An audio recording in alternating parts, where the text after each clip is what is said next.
Yo, this hot, this the spot, there it is pod.com. We're interviewing the best comedians, so tune in quick and get your ears receiving them. We talking about life and life to stream right to you, from the microphone right to your home, dude. Side note, this might get embarrassing, but no, don't sweat, yo, cause there it is.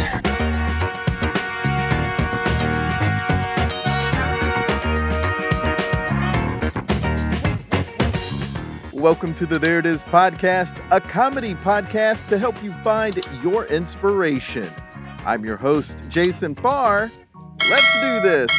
A very spooky episode for you today. It is our Halloween episode. Thanks so much for joining us. And I say us in the plural sense this time. Usually I'm using like us as a sort of royal we, but we have the Of the Show gang here. But first, before we get to that fun, last week's guest, Rick Guzman, and I talked about his show, Spooky Doings.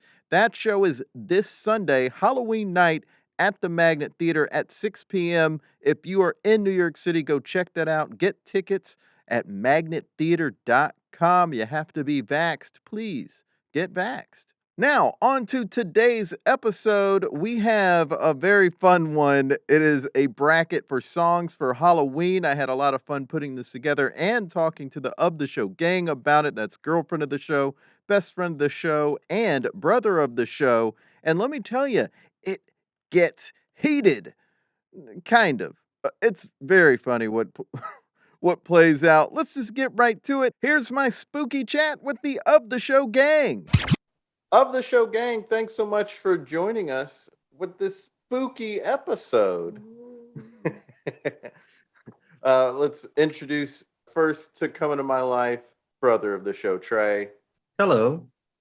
Next is Rob, best friend of the show. Good evening, Jason, and all you goblins and ghouls. It is me, Vincent Price. And I'm here to talk about what? Oh, sorry. That was a solid Bill Hader's impression of Vincent. It was actually. Actually was, yeah. I think it was actually a solid Vincent Price. Yeah. Take out the hate, but yeah, I mean, it was. You could tell it was a Hader Price. I almost went with everybody knows I like my Buffalo Bill. She's a big fat person, but I'm not gonna do Buffalo Bill today. I promise. No Buffalo Bill. And of course, you hear her laughing. Girlfriend of the show, Justina. Pause while I scream at the top of my lungs. No. Well, you are the scream queen of the episode, I guess. You are. Yeah. You're the final girl. You're the final girl. Listen, guys, I just have to go smoke some pot and drink alcohol and have premarital sex. I think I'll be okay, right? You'll be right back. I'll be right back. This is going to be a one topic episode just because it's more fun. One topic. It's 1998, y'all. The 1998. That's how a lot of rappers would say it in songs in the 90s. They'd be like, y'all, it's 1993, the 1993, as if that emphasized it more. It's like, yeah, any year is still just the new year, guys. Yeah, like, thanks, bro. Trying to stretch it out. Yeah. Rap songs with my rap music. We're doing one topic to make it easier for Trey to produce one of the YouTube versions of a Pop Talk episode. Also, we're doing a horror song Halloween bracket. Yes. Mm-hmm. We're excited. Yes. It's fun. I love our brackets. I will say I like to get a lot of song suggestions from people. So I will go on my personal Facebook and just say, hey, what are some songs? Because I know a lot of my friends know a lot of songs. They love to just engage in that specific topic on my Facebook. So I get a lot of help from friends. So I appreciate all of them for giving the suggestions. And then I do a lot of Google searching to find stuff as well to make it a little bit easier to pinpoint what the biggest songs are or whatever the bracket topic is on that particular episode. I will do Google searches. And this one was easy because there are a lot of entertainment websites that put together best Halloween songs or best spooky songs to play at Halloween or whatever. And that made it very easy also to help find songs to come up with this bracket. And so I was really excited to do this one. Also, I just think I just love Halloween so much. It's just the most fun. Songs to a Halloween bracket. It was broken up into 4 divisions, this bracket. TV theme songs, and that is in the top right of the bracket if you're looking at it. Songs from movies, that's bottom right. Novelty or joke songs, that's the top left. And then like just real songs, just straight up songs. That's the bottom left. Those are the 4 divisions. That also helps to determine what the seeds are going to be. Rob, you're shaking your head already. I mean, do you want me to throw my heat? Do you want me to throw out? There's 2. Well, let me go over before you throw your heat. We don't know what each other's bracket is. Justina knows my bracket because she saw mine. I haven't seen hers. I haven't seen Rob's or Trey's, and they haven't seen mine. But just to go over how I broke some things down, some decisions that were made along the way, because there are a couple of caveats to this. The best example of a caveat of, is I put a spell on you. That is in the novelty / joke song category. Now, when I first heard that song, I put a spell on you, it was CCR's version. Then I heard Nina Simone's version, neither of which are novelty songs. I put a spell on you, 'cause you're mine. You better stop the thing that you do. You know I can't stand it. You're running around. But the original by Screaming Jay Hawkins, when he wrote it, intended it to be a real song. He, according to him, his producer got him and his band drunk before the recording. They're in the studio, and he like brings chicken and stuff, and they just got drunk, and then they recorded it right after they were super drunk. He claims to not remember the actual session. Wow, I had no idea. And so he was drunk and just started screaming and everything. And before he recorded I Put a Spell on You, he wasn't screaming Jay Hawkins. He wasn't screaming all the time. He was just a straightforward blues singer, and he just got guttural and raw with I Put a Spell on You because he was drunk. And the way he performs it, there's a video I saw on YouTube of him performing it, and I thought, this is very novelty in its presentation.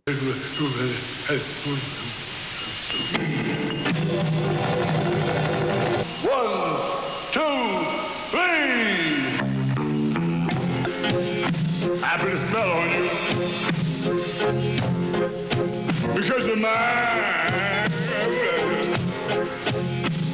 Stop the things you do.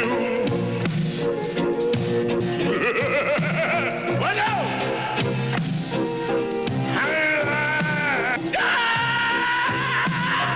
Jason! Woo! No running around. I can't stand. No put me down.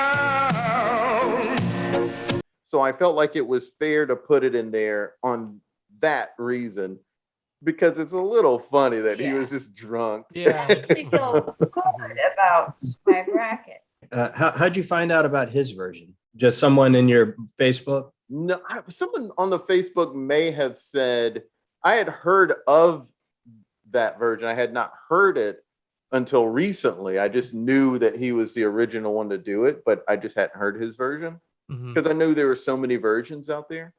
And I found out that information just in doing a research on the song. And I think I got that information from Wikipedia and maybe even genius.com, which I also leaned into to determine what songs should be on the bracket. Because there were some that are not, that some people might think should be. That's what I wanted to talk about. Okay. I got two. Right maybe I'll cover it, and what I'm gonna mention here. So, Oh, you're gonna steal my heat.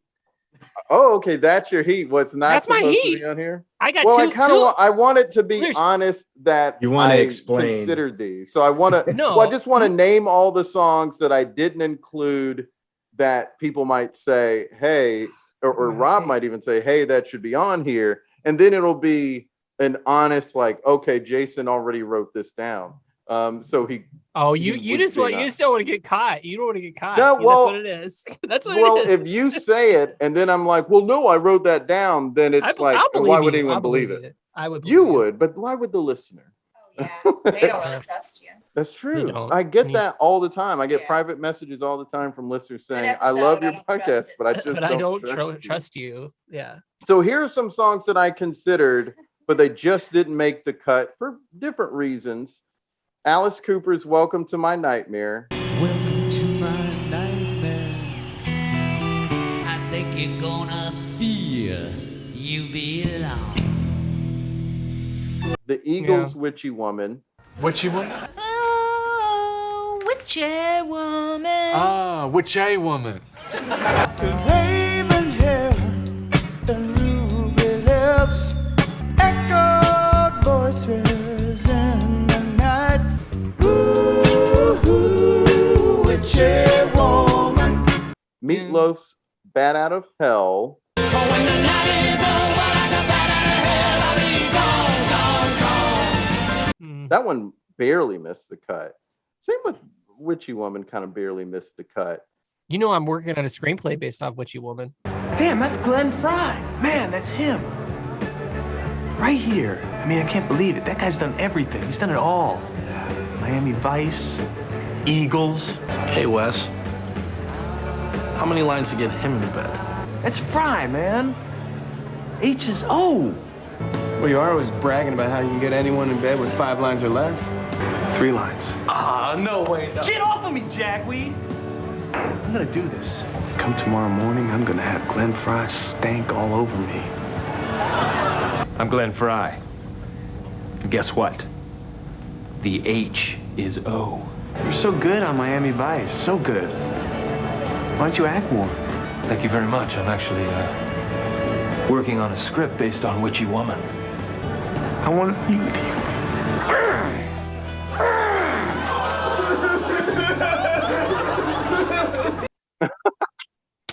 He's making a very deep cut SNL reference. The H is O, O. everyone. The H is O. Just YouTube the H is O, Okay. and when you see We've talked about it Jimmy before. Fallon and Yeah. Ben Stiller, then you'll know what's going on. And Will Ferrell as the late great Glenn Fry. Glenn Fry. And there was another song that arguably could have been in that real songs category that I'm blanking on now, and maybe you'll mention it in a second. Oh gosh, I meant to write it down.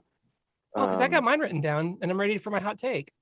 Okay, well, you give the hot take, and then I'll give the reason why those songs didn't make it. Superstition. Ah, Very superstitious.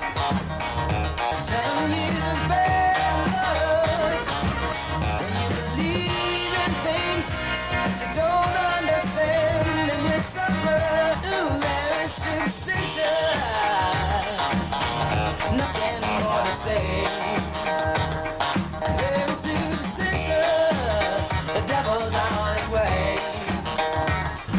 Superstition is the way. Superstition by Stevie Wonder. I saw it, and I just did not. I don't think it should be on there. It's okay, possibly my favorite song of all time. Like if I really gunned to my head, if I had to pick a song, it would be my favorite song of all time.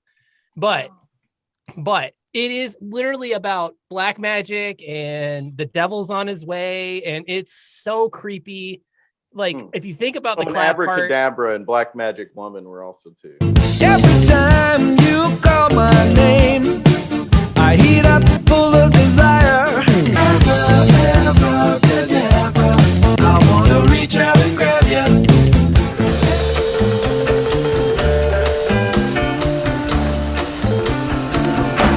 I've got a black magic woman, call the black magic woman. She's a black magic woman and she's trying to get the devil out of me. Yeah, but yeah, abracadabra. I mean, that's a little more like macabre, but like Superstition, I felt I've seen it like in commercials about like spooky things happening. Here's another one though, and this is one that's fair. That's fair. This one you're gonna kick yourself in the ass for not thinking of, and there is a solid reason why it should be considered a Halloween song because it was over Bourbon Street. No, it's just a song that you love because it was your favorite. I don't know if you've got 3 favorite bands, so it changes based on your mood too, but yeah. Yeah, it's U2, but then you would also say The Police is your favorite band. And if you every ever breath saw you take, every breath you take. Every breath you take, and every move you make, every single day, every game you play, every night you stay, I'll be watching you. I'll be watching you. Every breath you take is a spellbinding and great song. No, but it is also one of the greatest songs ever. No, it was used. It was used in the I want to say 85. Trey, you can fact check this. In the film Cat's Eye, which everybody knows, I'm a huge Stephen King guy, and there is a great scene where there's a vignette about James Woods trying to stop smoking, and at one point, Alan King is singing "Every Breath You Take" to tell him that they're watching every move he makes because they're going to chop all his wife's fingers off if he keeps smoking cigarettes. I think you're going to make it, Mr. Morrison. We'll be watching you.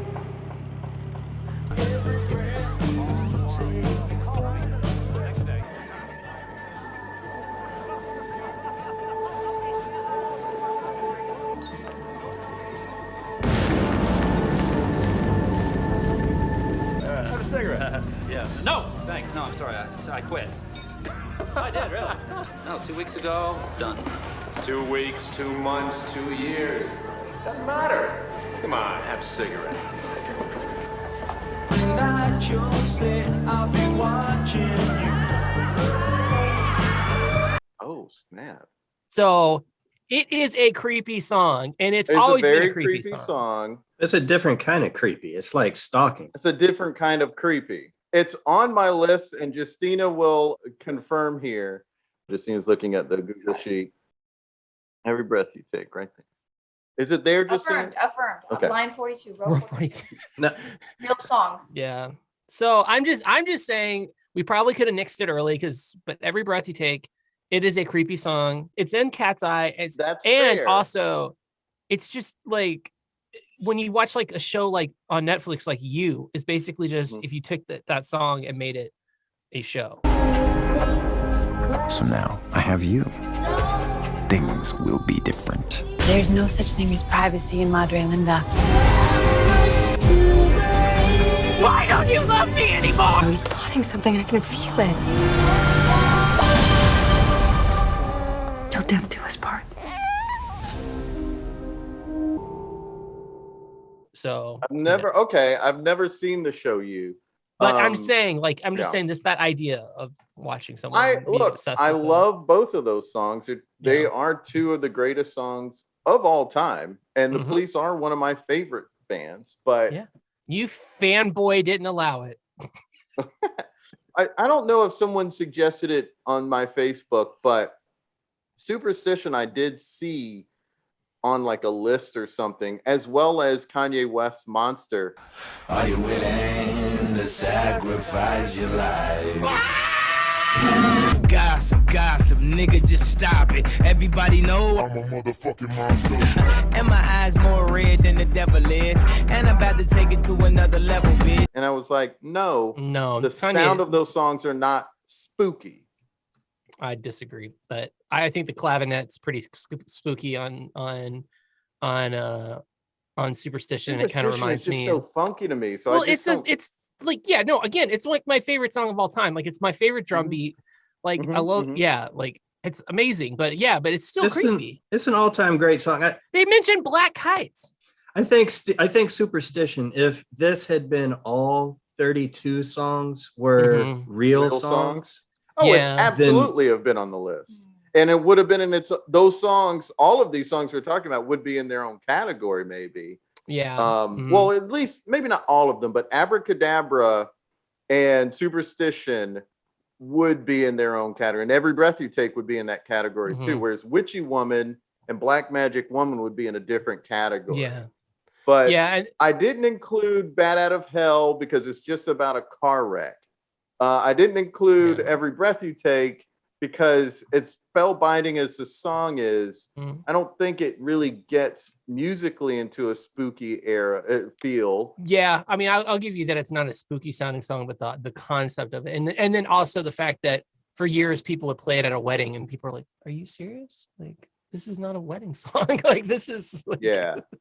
I almost put Witchy Woman on here because it has such a spooky sound.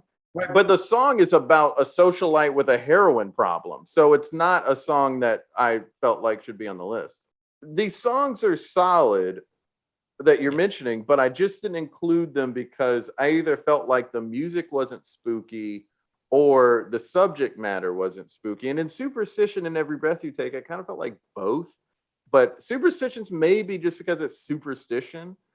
Yeah. It could be a little closer, but I don't know. I mean, and I almost didn't include Werewolves in London because the subject matter is just like predatory dudes. It's not about werewolves. I saw a werewolf with a Chinese menu in his hands, looking for the place called Lee Ho Fooks. Ahoo, werewolves of London. Little old lady got mutilated late last night. Ahoo. But so many people mentioned that song, and it made so many Halloween lists that I felt like it had to go on there. So Rob, what would you have taken off to put yours in? You know what I probably would have done, I would have moved the Bach over to like movies because I know it's been in movies.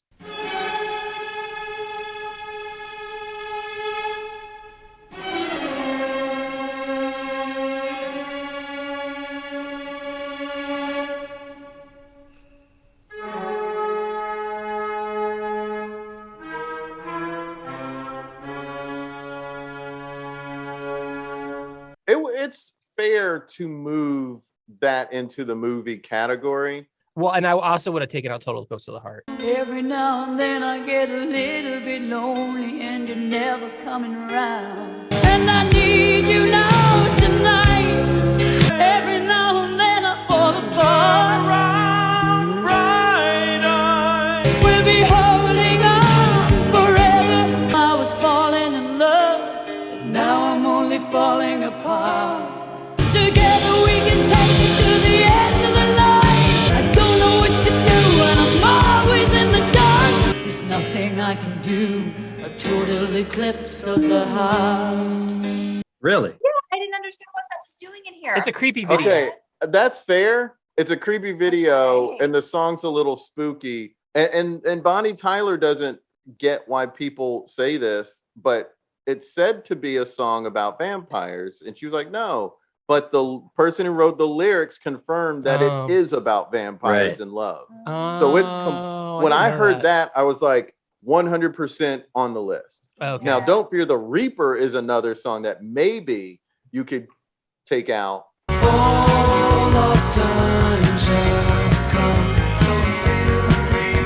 Because I kept it in because it sounds so spooky. It is spooky. The vocal style is so spooky. The music style is so spooky. And he's talking about the Reaper.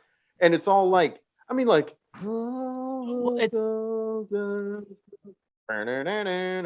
it's very spooky. Well, and also here's another Stephen King reference in the 1994 adaptation of The Stand that was on ABC. It opens with "Don't Fear the Reaper." Go to the wind, the sun, or the rain. We can be like they are. Baby, take my. So that's like it, Right. like, yeah, and so it's like it's clearly something that's horror adjacent. That's what I think. I think the so too. lyricist of that says that it's not, and that it's only about eternal love. But I'm sort of like, dude, that's dumb. If you're talking about eternal love, why are you bringing up the Reaper at all? I saw where he also said that he was imagining an early death, and that it's that because death is inevitable, it's silly to fear it. So that was the other thing he man. thought about. So I think that also makes it make sense to be included. Just because of everything else, regardless of his intent, I'm just like, that song sounds too damn spooky. Yeah. It's also in Halloween, by the way. Don't Fear the Reaper. Still spooked? I wasn't spooked. Lies. I wasn't. Sorry, Mr. Riddle is 87. You can still watch. It's probably all he can do. My dad! Get rid of this! Yeah. It is. And then, but it's also like, if you follow any of the other Blue Oyster Cult stuff, they're very sci-fi and horror adjacent. They've got a lot of stuff that's creepy. And I follow their guitarist, keyboardist on YouTube and Instagram, and he's really a really impressive guy. And but yeah, I mean, they do a lot of stuff that's very horror adjacent. So I think I call bullshit on that, like, because it's definitely. Yeah. And I remember I played a wedding on Halloween. It was probably my favorite wedding I've ever done. And including my own. But no, but that was one of the songs they had, that they were like, they wanted all these spooky Halloween songs, and that was one of them. They're like, you have to do Don't Fear the Reaper. And we're like, yeah, 100%. Yeah. That's totally a Halloween song. And then also, like, just because of the SNL reference, I just felt like, let me please just put this on here. Yeah, it's too. I gotta have more cowbell. Don't blow this force, Gene! Can I just say one thing? Say it, baby, just say it. I'm staring at rock legend Bruce Dickinson. The cock and a walk. If Bruce Dickinson wants more cowbell, we should probably give him more cowbell. Say it, baby. The last time I checked, we don't have a whole lot of songs that feature the cowbell. I gotta have more cowbell. And I'd be doing myself a disservice and every member of this band if I didn't perform the hell out of this. I got a fever. And the only prescription is more cowbell.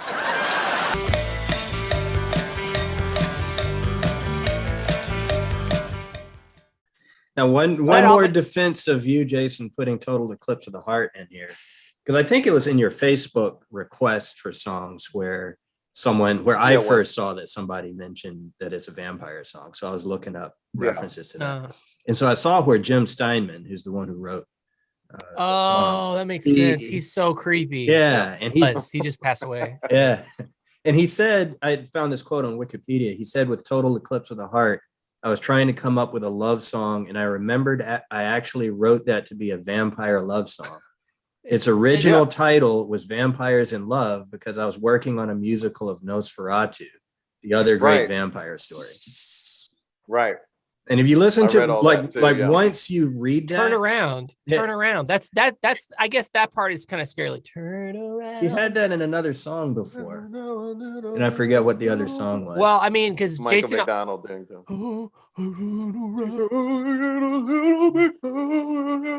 don't know what to do. I'm always in the dark, living in a powder keg and giving up spark.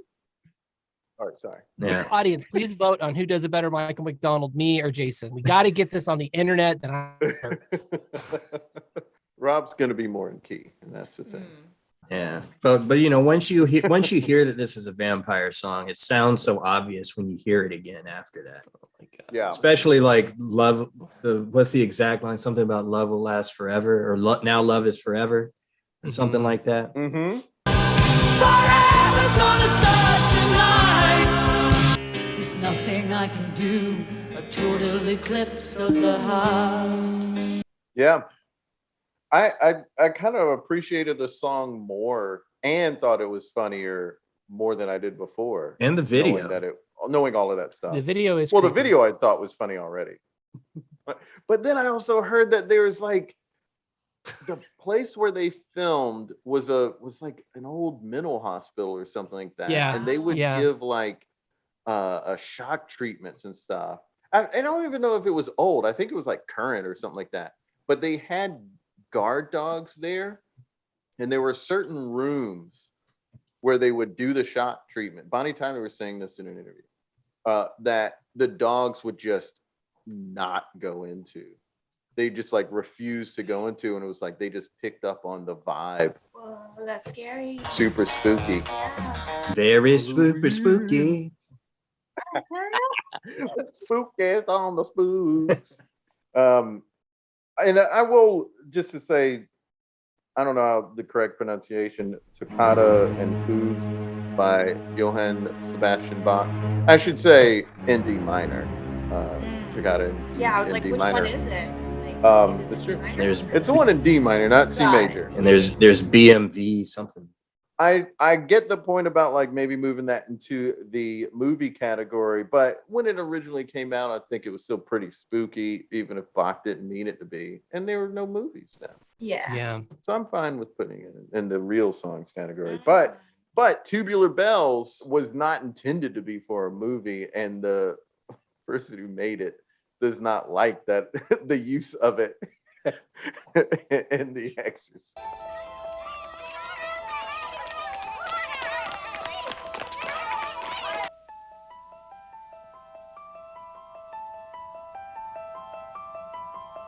Oh, I'm really? sure, yeah, I'm sure he enjoys the money. Yeah, that's what I just said. But Yeah, that is a Halloween song. yeah, I mean, come on, it's so spooky. Yeah. So scary. So like classically scary too. Yeah. So those are the things that people might debate. Disclaimers. Yeah, those are the caveats. But let's talk about the matchups. So first, let's just say who had the hardest matchup? What was the hardest matchup for you? And we'll start with you, Rob. Yeah, because it's like you got two out of the gate that are just a bunch of. That's why I text some expletives that I'm not supposed to say on the podcast anymore. But to Jason and it starts off with you got the Bach, which Toccata and Fugue in D minor, which is one of the creepiest songs ever. And against Werewolves in London, which is a phenomenal Halloween song. It's a great beat and it's such a good song. It's perfect for a Halloween party. And it's about, I mean, he literally says he'll tear out your lungs, Jim. There's horror in the song, and they use it in A Werewolf in London. I mean, there's it's an amazing song. And so you got those two out the gate. And then you've got Don't Fear the Reaper versus Somebody's Watching Me. Yeah, that was mine too. I'm just an average man with an average life. I work from 9 to 5. I always feel like somebody's watching me. I always feel like somebody's watching me. When I'm in the shower, I'm afraid to wash my hair. Who's playing tricks on me? I might open my eyes and find someone standing there. Feel like somebody's watching me, and I have no privacy. Yeah. And that to me, like, if you want to talk if I had just written a final four, mine would have been Somebody's Watching Me, Monsters Mash, Ghostbusters, Thriller. Those are the top four. Yeah. Those would be the four. Like before you gave me the bracket, that was my final four. And then I saw your BS bracket and I'm like, are you kidding me? This is what happens in basketball, guys. I mean, it happens. What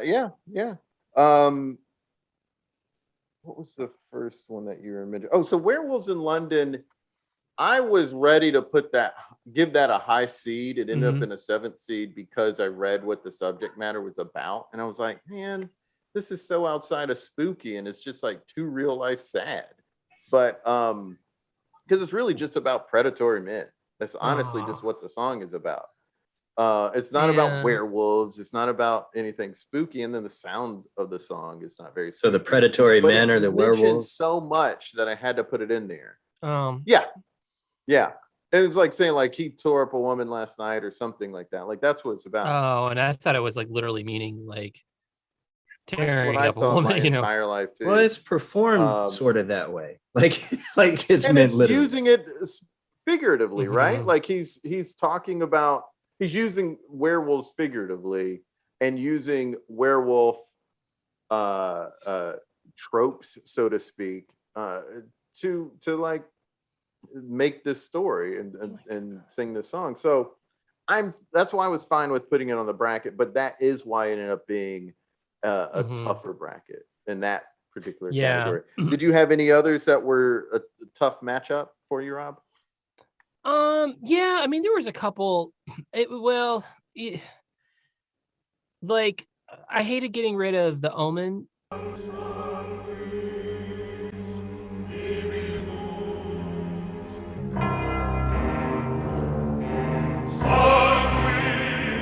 like, because honestly, like Yeah, Halloween is one of the greatest, like, I think one of the greatest theme songs. recognizable.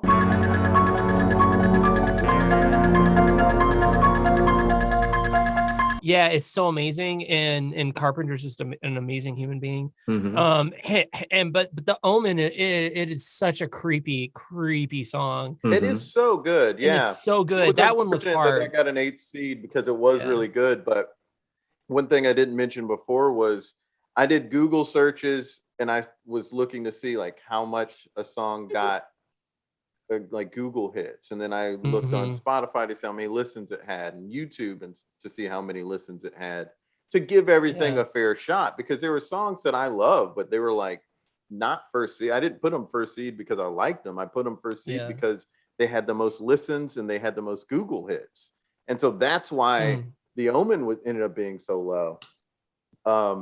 Was just because the categories in it just didn't have as many, which was unfortunate because that is a great song, but like it's going up against. It is a great song and a great movie. It's going up against. If you've never seen Halloween, The Omen, so go watch it. Yeah. If you've never seen the original Omen, it's amazing. You got Gregory Peck in it. It's so good. That's how Richard Donner got the Superman. Oh, yeah, and I always Donner forget did that Richard Donner directed that. Yeah, I think that is one that I missed. and the great thing about like I mean, obviously, like with a lot of those theme songs, like with The Omen and with like Halloween, you know something really bad is about to happen.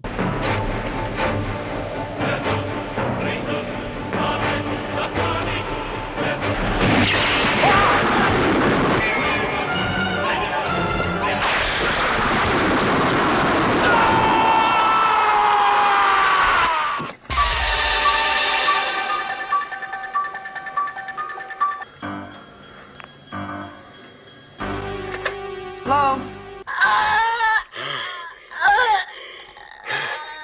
I'll kill you if this is a joke.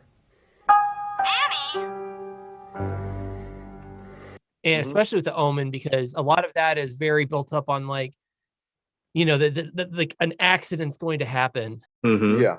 That Damien's going to cause the accident. But so usually when that music starts rising, and it's like evil Latin sounding music, and I mean like literal Latin, not you know, traditional Latin. Yeah, Another one I probably, it's just not that as popular, but it's just one of those songs that just gets to me because I saw it as a kid, was Children of the Corn. Every child is afraid of the dark, the unknown. That nightmare is in the corn.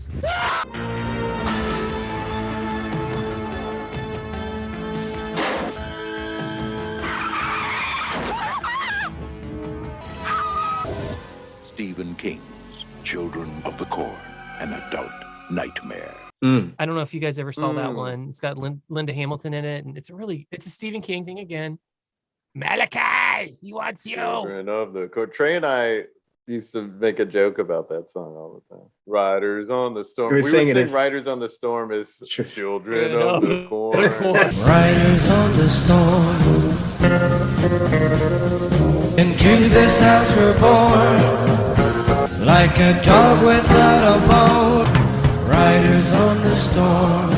I like that. But they have like the music, and that's like, it's like it's really creepy. Did you have any other tough ones? No, I think there's ones that you're gonna. I have one that you're gonna get really mad that I cut really like immediately. I don't know. That's probably Werewolf on Mitzvah. Oh yeah, that one. That definitely. Well, we'll get to that later. Trey, what were your hard matchups? So I think, and I'm being completely serious here, I think this was actually the hardest bracket for me that we've done. Because I do too. Like, particularly on the left side of the bracket, I think everything almost was difficult. Really? Yeah. And so like everything Rob said, and in particular, like when you asked us before you went to Facebook about songs, I put both Don't Fear the Reaper and Somebody's Watching Me on there, expecting both of them to get a little bit into the tournament. And then when I saw them as the matchup, I was like, God. Yeah. And so it was difficult. I mean, I went a different way than I thought I would have gone on that.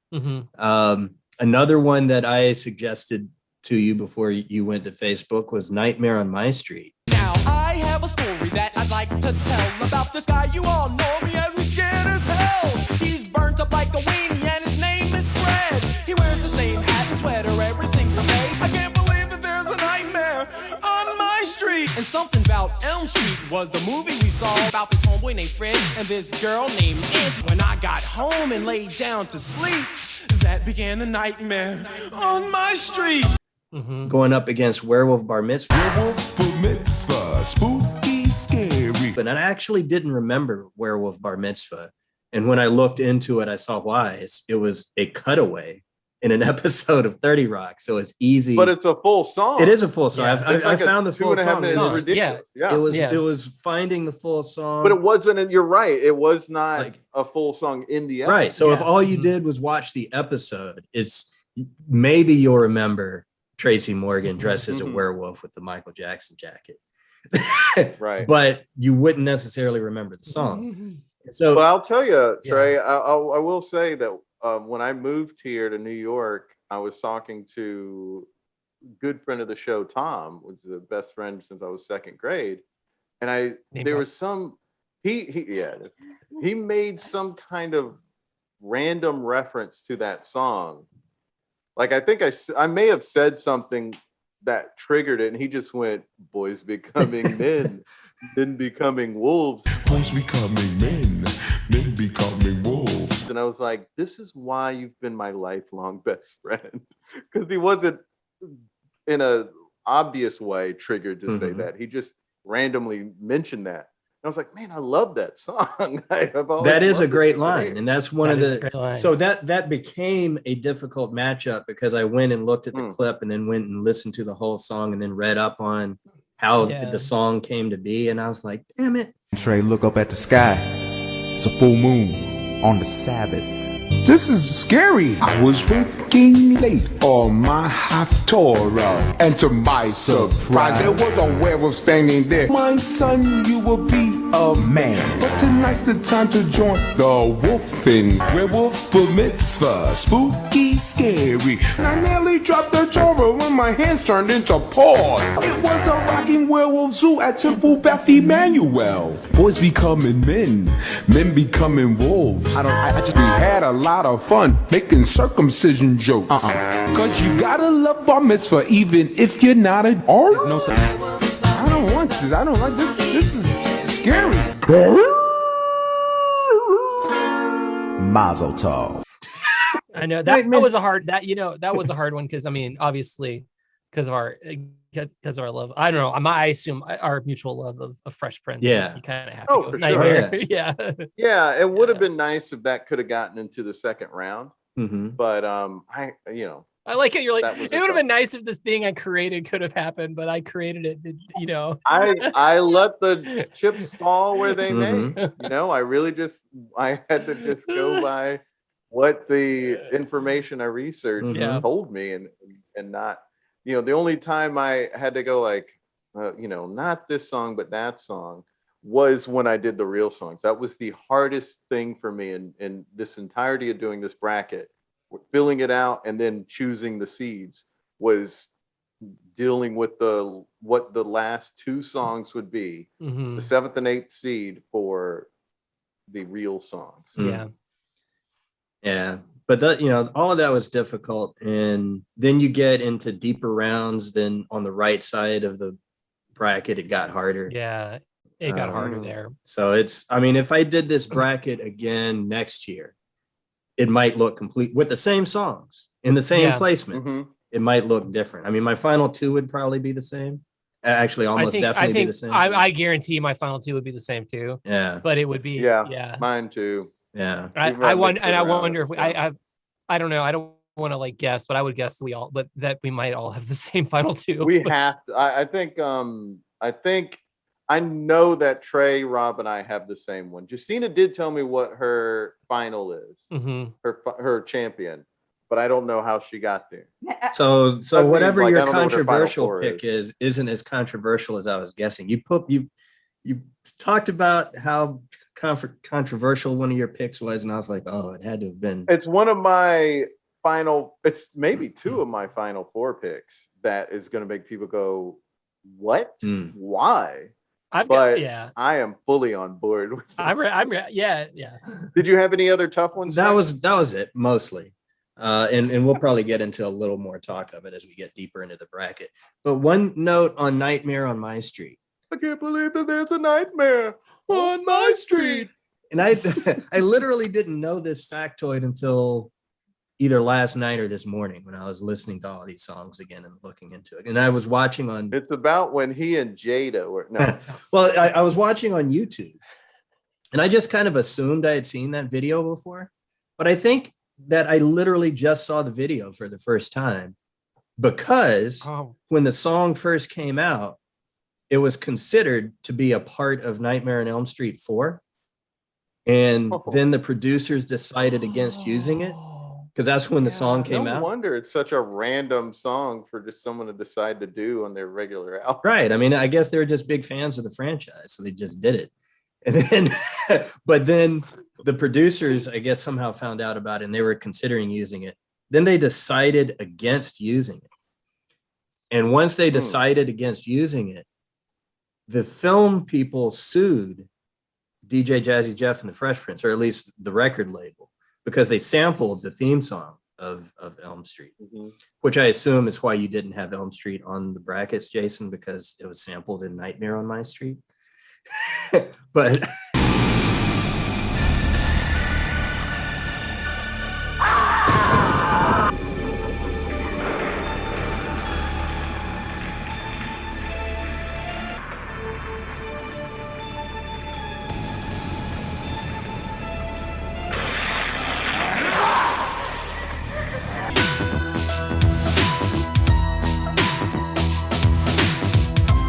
it just didn't come up a lot. No.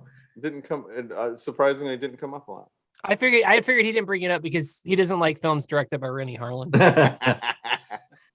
I don't like how he did Gina Davis. What if you couldn't remember your real name, your first kiss, and then suddenly, I used to do this. without warning, Give me something else. all your memories came flooding back to you one bullet at a time? I'm in the PTA. Then quit! Cover your ears. Hey, should we get a dog? The Long Kiss Goodnight, directed by Rennie Harlan. Just kidding. I'm just joking. Cutthroat Island. Set sail for Cutthroat Island! More gold, jewels, and plunder than you've ever dreamed of. I really think that from now on we should be partners. 50-50. 60-40. Give me the map.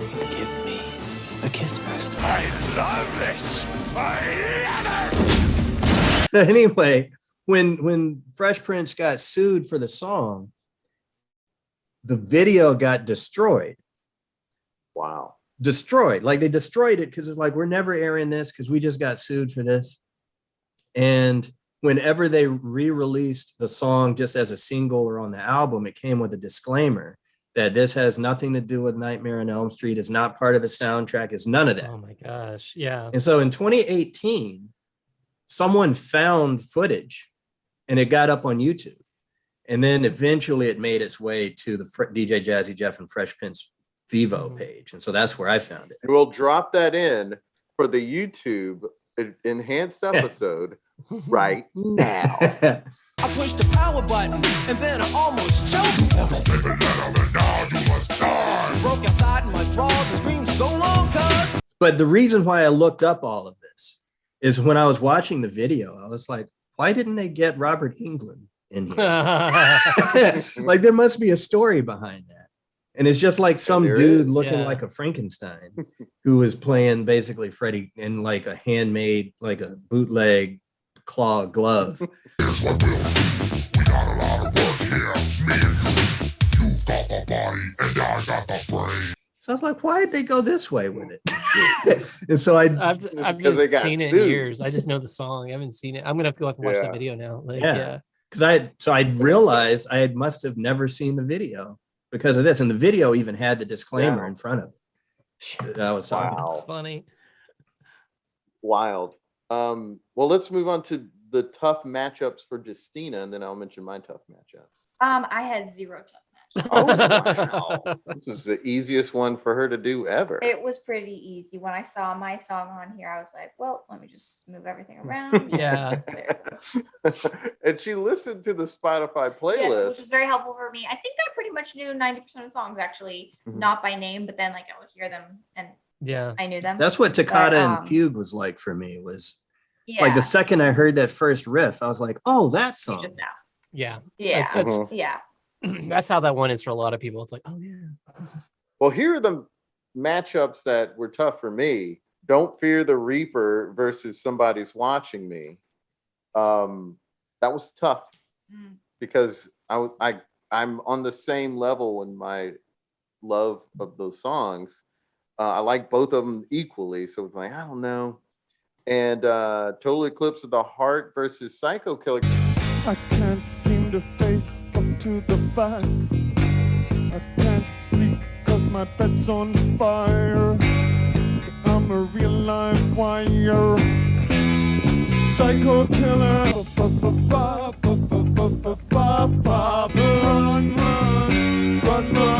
away. Psycho Killer. Qu'est-ce que c'est? Because when I'd heard Psycho Killer, I had that experience that everyone else had with Toccata and Fugue, and I had that experience with Toccata and Fugue. But Psycho Killer is like, wait, what song is that? And then as soon as it started playing, I was like, oh yeah. That's a solid song. And it's definitely the cooler answer than Total Eclipse of the Heart. Which where they, why they were doing the thing is because they like Otis Redding so much. And he has the fa fa fa song, sad song. Yeah. So they're just ripping them off there. Paying homage. They're cool. Yeah. Ripping them off. That was a tough matchup. And when I ended up having Twilight Zone versus Addams Family in the second round, that was tough. Too.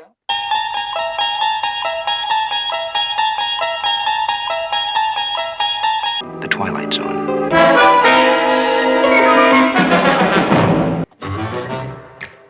The Addams Family. Yeah. I had to think about that one. It wasn't super hard, but I had to think about it. I had to think about it. Yeah. Those are two very impactful songs.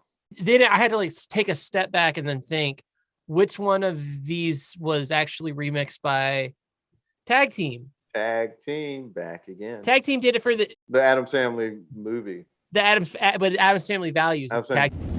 Kick it. Oh yeah, party time. Wednesday Pugsley alert you ring. Festa grandmama and thing. Tag team rips another party hit. It's the Addams Family movie theme. Gomez Morticia, come on, sing. They're creepy, kooky, mysterious, spooky, as loony as can be when you see the movie. This song's for the movie and the dance floor.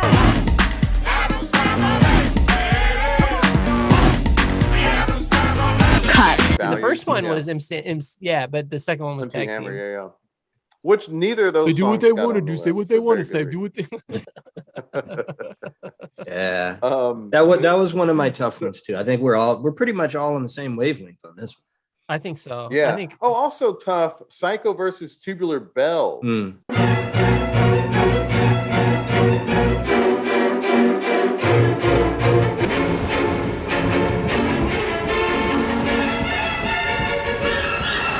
Yeah.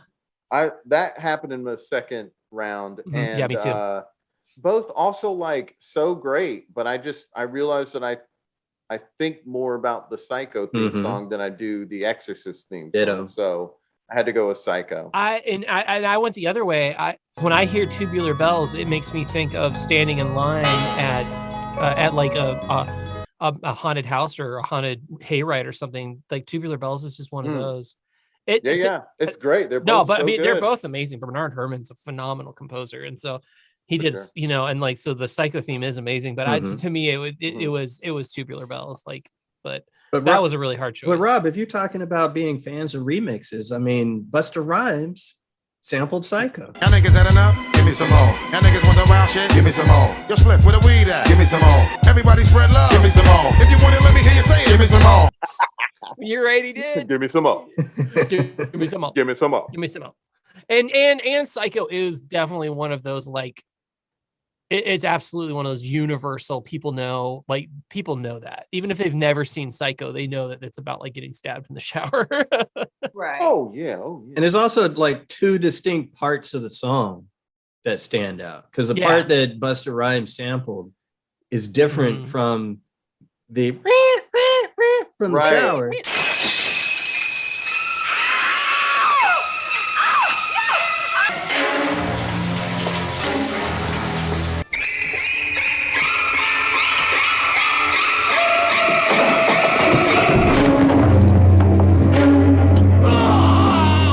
The stab, literally the stab. Yeah. Exactly. Yeah. Dun, dun, dun, dun. Yeah.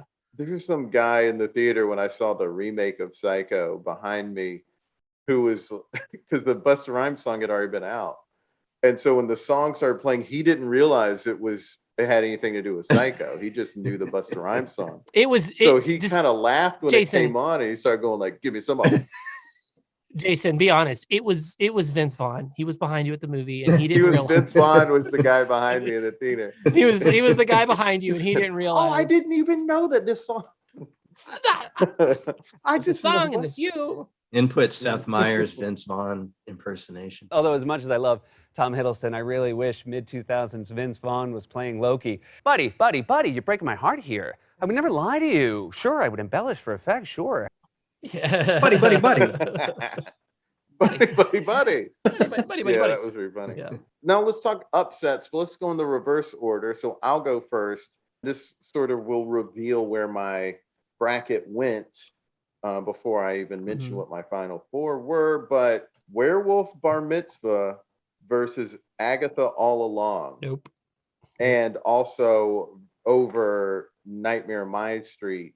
That's an upset. Agatha All Along over Monster Mash. Nope. Nope. Nope in that it wasn't an upset, or it shouldn't have happened. Agatha went out first round in mine. First round? Yeah, I mean... First round. I get that. That's fine. You know why? That's why it's an upset. Because we have the Munsters on the other side, and Agatha is just a ripoff of the Munster thing. Who's been messing up everything? It's been Agatha all along. She's insidious, so perfidious. It's too late to fix anything. Thanks to Agatha, naughty Agatha. It's been Agatha all along.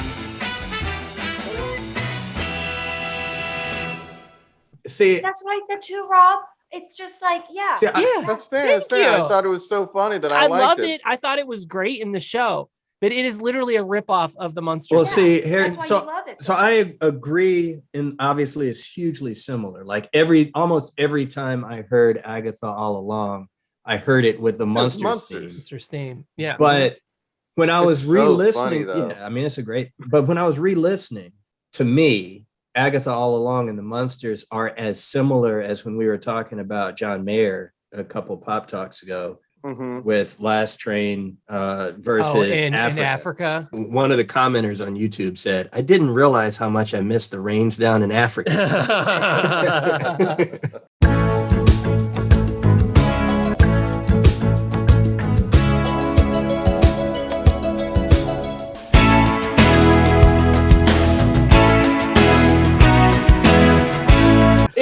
It's funny because to me, it's like, yeah, it kind of sounds like Africa a little, but like the beat is definitely totally different. Okay. It's no more similar. Like it's obvious, it's similar enough for people to think of the connection, but not like I would say ripoff. I mean, it's inspired by, it's got that vibe. Yeah, I agree with that.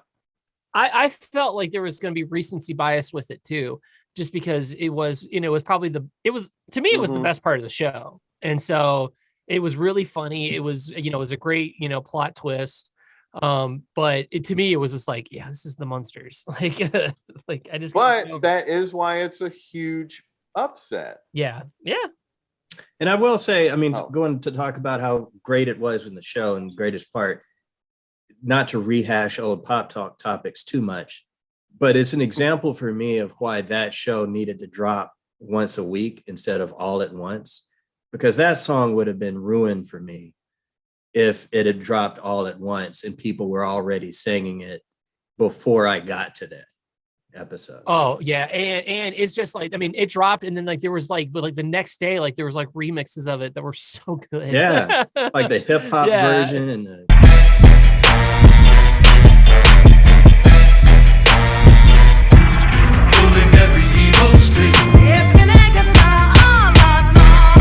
The hip hop version was so good. Yeah, and I saw a dude like a week later, and he had Agatha All Along socks. It was like a week later, and I was like, "Where the?" And he was like wearing them. He was like, "Has everyone seen the recent WandaVision?" We were like, "Yeah," and then he showed us the shot. Oh, the socks. It was Aaron Gold. Oh wow! Wow. Yeah, that's Aaron Gold, amazing. previous guest on the podcast. You Were Not Alone, a teammate of Justina's. Mm-hmm. Yeah, and he had these Agatha All Along socks, and he didn't want to be a spoil. He did a spoiler alert. Spoiler alert for clothing. That's hilarious. It's so funny. They have it on their Vivo You're page. right, Trey. You're right. Yeah, so they have it on their Vivo page now, and they put a spoiler warning in front of it. So they, so it's great. That's man, I love Catherine Hahn. That dark comedy show she's got is going to be great. So upsets. That's what we're talking about. Yeah. Also an upset, and this will reveal what's in my final four. And this is the heat. This is what's going to blow everyone's minds. Unsolved Mysteries over X-Files and Twilight Zone. Kiss my black ass. Okay.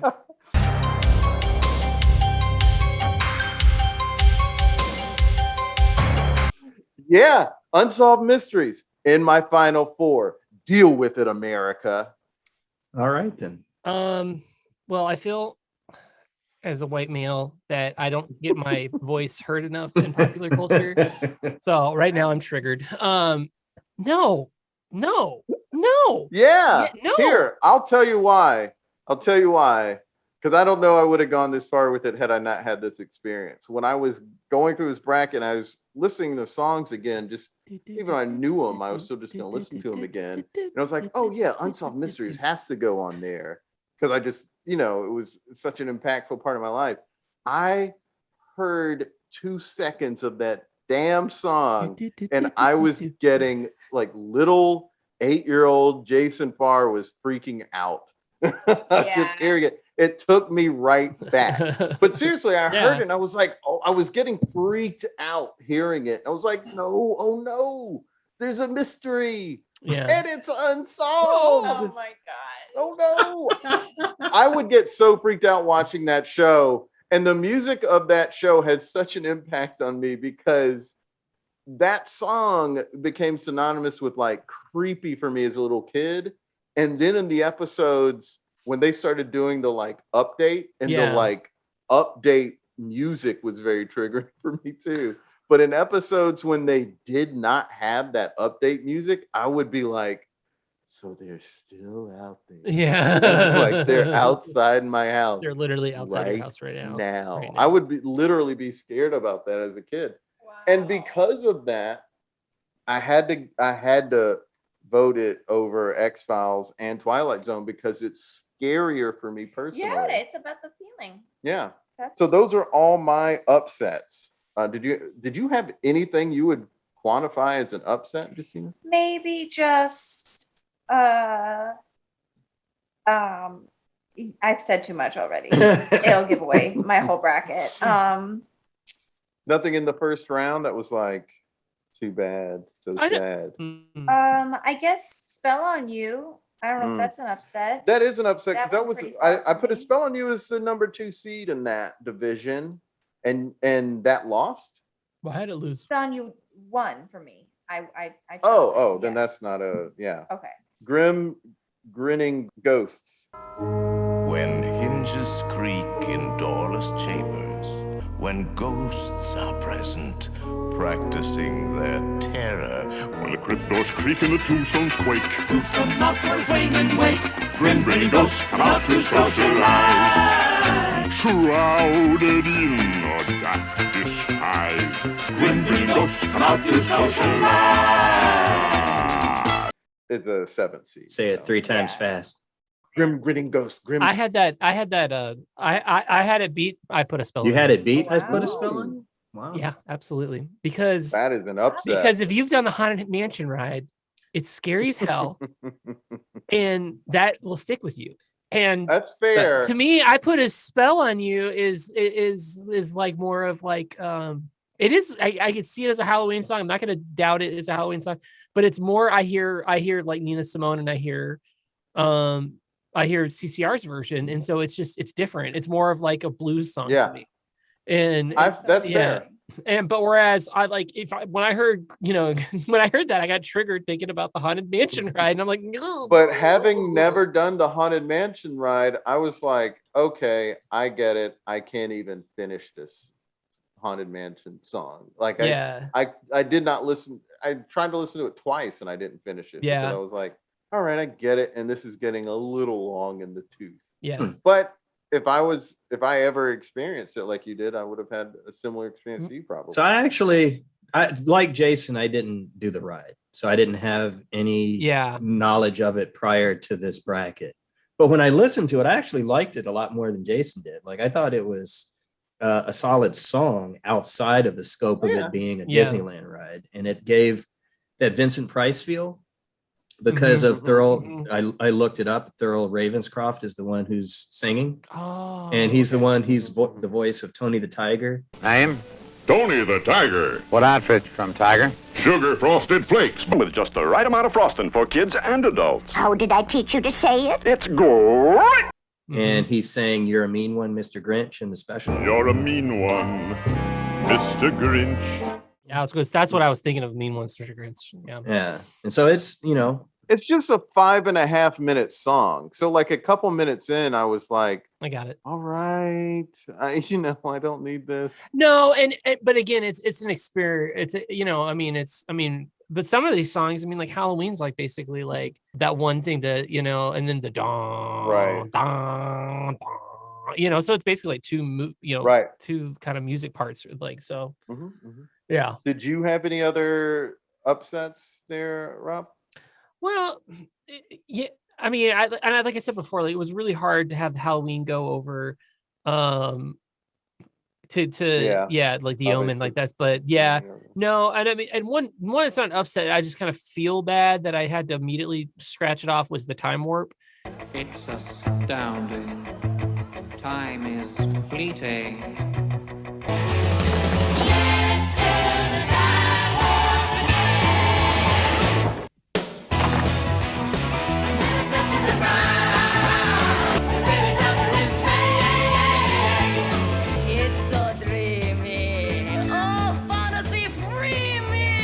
With a bit of a mind flip. You're into the time slip.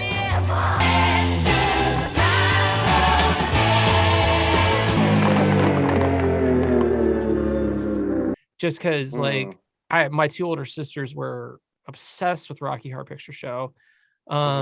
There may be supposedly a video of me dressed up as Frankenfurter doing Sweet Transvestite, but I was 10 years old and I think that tape was destroyed. So they didn't play it at my wedding, so it's never coming out. So so that's definitely one of those Halloween-y type of things I think of as Rocky Horror Picture Show. So that was kind of hard. Like it's not so much of an upset because Tubular Bells is one of the scariest songs ever. Yeah. But it was hard to kind of nix that so early. When you hear the full version of Tubular Bells, like a couple minutes in, you like realize how not spooky the song ends up being.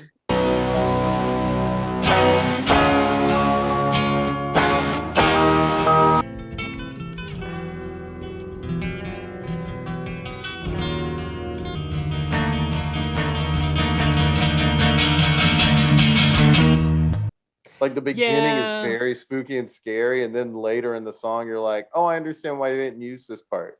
Yeah, that's fair. I didn't That's realize how long it was till I was listening to your Spotify list. Right. Like I got to a right. point It's where it's long. like, okay, I've gotten past the part that's from the movie, so I'm gonna go to the next song. Mhm. Yeah.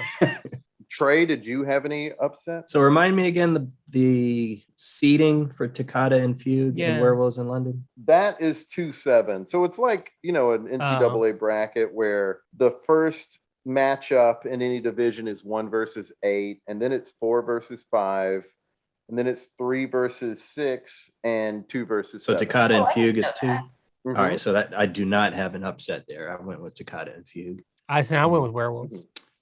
So that's your upset. Oh, that's a big upset. Yeah, that I went with Werewolves too, just because again, that's just one of those songs. I think as creepy as the Fugue is, it's just to me, it's like Werewolves in London. It's a very Halloweeny song to me. Werewolf Bar Mitzvah is the 5 and Nightmare on Main Street's the 4. Is that how you had it? Correct. All right, Yeah. so that's an upset. I've got Werewolf Bar Mitzvah because of Yeah. because Oh, of the no, reason. that's 3-6. That's actually 3-6. Oh, so that's an Nightmare even on My bigger. Street is the 3. It's an Yeah. even bigger upset. Now, if today hadn't been the day that I learned all this backstory of Werewolf Bar Yeah, Mitzvah, I know. might have Well, gone the other way. I actually probably would have rethought. I probably would have put Total Eclipse over Psycho Killer. So that I probably would have rethought that one just because now that I know it's about vampires. Yeah. And I totally forgot Jim Steinman wrote that. Oh, that guy was creepy. Yeah. Now I did go with I Put a Spell on You, which is not an upset, right? No, right. it's not. That's a 2 over a 7. But even though I didn't know anything about this version of the song before you were talking about the bracket, I did discover, again, I was looking at different notes on the songs. Rock and Roll Hall of Fame named this version of the song, Screamin' Jay, as one of the 500 songs that shaped rock and roll. Yeah. I could see that. And I totally agree with that sentiment. Oh, I think it's a great. I think it's a great song. Yeah. And it's because of the screaming. Yeah.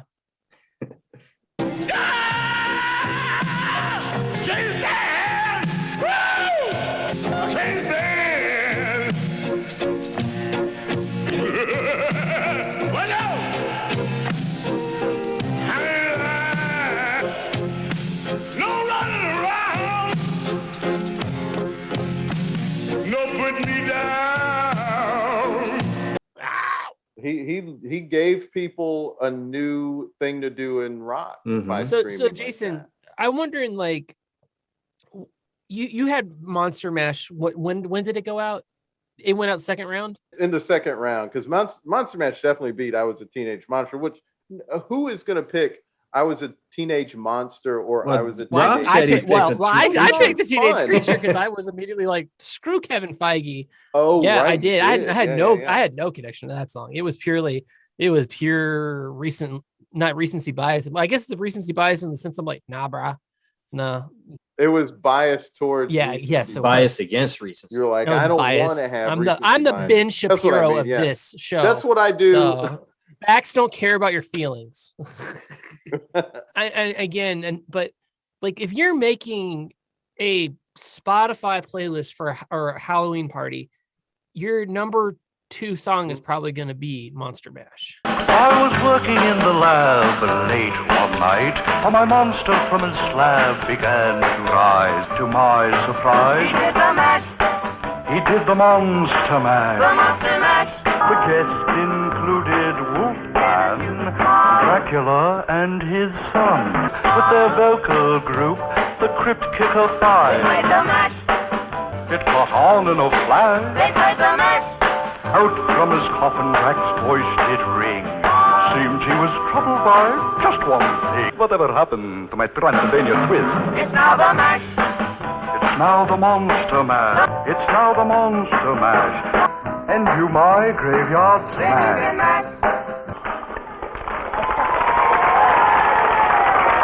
Yeah, it's definitely going to be on your list. I think that it's a big hit. It's probably number 3. Honestly, it's like it's a top 4 and. Monster Mash is a number 1 seed Yeah. with a bullet, and overall would be number 2 Yeah. to Thriller. It would. Quite Well, frankly. no. It'd be up there. Well, it'd be up there. I still think my two are still the top 2 I would think of, and then Monster Mash is a close third. Like, my wife and I, we argued about this yesterday morning. I just feel like the average person might say Monster and that's Mash what she over said. Halloween. That's what she said. She said that that's like it's literally about monsters partying. Well, and how do you guys feel about? Because I think I've expressed this before. I hate Tim Burton. So, like, besides Batman and Batman Returns, and Beetlejuice, I'm done. Like, I hate everything Tim Burton.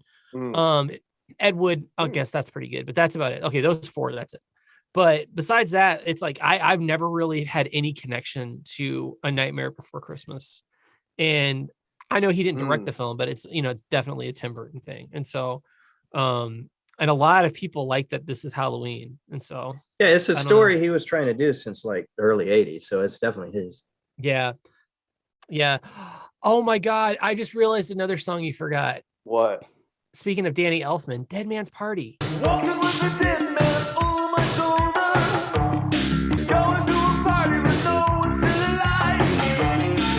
I was struck by lightning, walking down the street. It's a dead man's party. Who could ask for more? Leave your body at the door. Don't run away, it's only me. It's a dead man's party. Who could ask for more? Leave your body and soul at the door.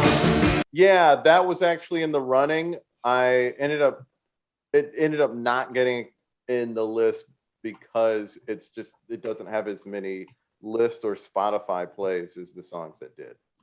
That's a good song. Yeah, I really enjoyed it lightning. when I was listening to it. And I was like, okay, but then I was like just looking at it and I was like, all right. Well, And here's a disqualifier for that song is it does appear as well as Oingo Boingo does in the film Back to School starring Rodney Dangerfield.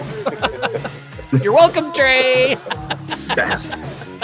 I was struck by lightning. Are we done with upset? I did have Agatha All Along Like You beating Monster Mash, but that to Rob's point, that could be a little bit of recency bias because when I thought of the list, I mean, Monster Mash was top of my thoughts before I put them in alphabetical. Brain because it is like this classic novelty song. I don't dislike it at all. It's the Kansas of song. If the Kansas, you mean the band or the state? Like the university in the in an NCAA tournament. It's like it's not UK and it's not Duke, but it's because obviously there's a UK and a Duke in this. Yeah. Fair. Yeah, no, you're right. I mean, these are the top 2 were the easiest for me. Yeah. Oh, for me too. And I knew that was going to be it.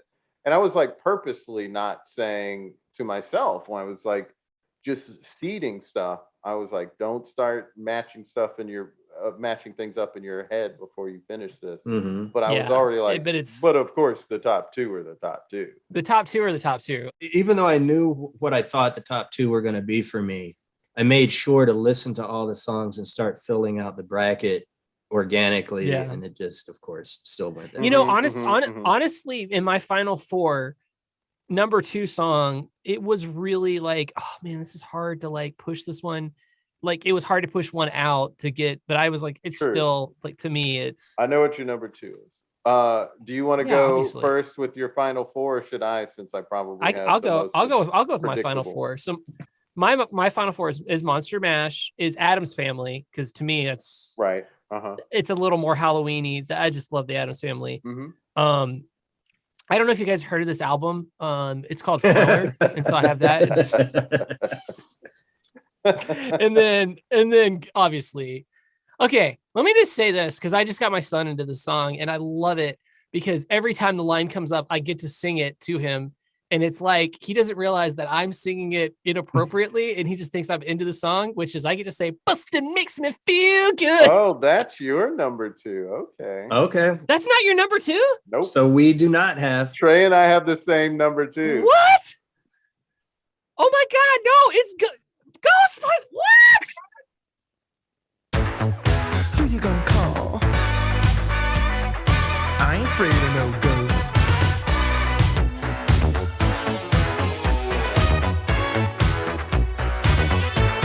Can you call? Ghostbusters! I ain't afraid of no ghosts. Who you gonna call?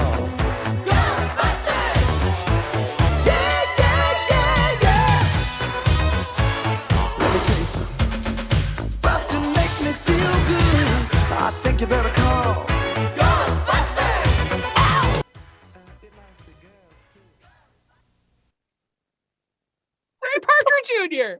Well, that's one of the tough matchups. That was one of the tough matchups. That was a tough matchup. How is this not number 2 for you guys? There was a part of me that That's wanted like your to say, favorite movie. It's one of my favorites, yes, for sure. Real genius. I know. Wouldn't be an actor if it wasn't for Bill Murray in Ghostbusters. But I also want to give a little love to Huey Lewis in the news.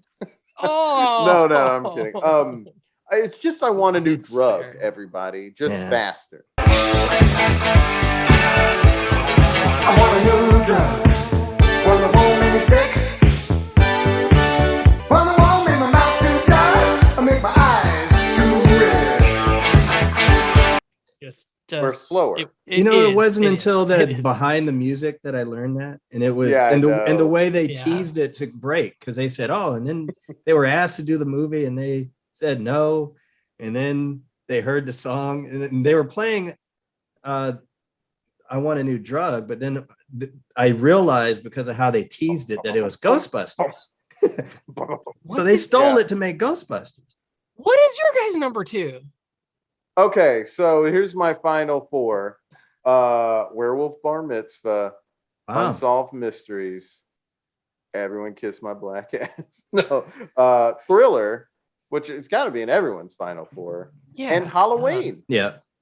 So we do have the same final 2. Wow. I really, really misread you too. I really thought we were friends. Trey's Zoom background is Halloween. Okay, I get it. It's my favorite horror movie of all time. Mine too. Ghostbusters is a great song. It's not spooky scary. It's just funny to me. It's funny. It's a funny ass song. I love it. I love the video, especially when Bill Murray gets on his back to break dance. He can't, so he just asks him to spin him around.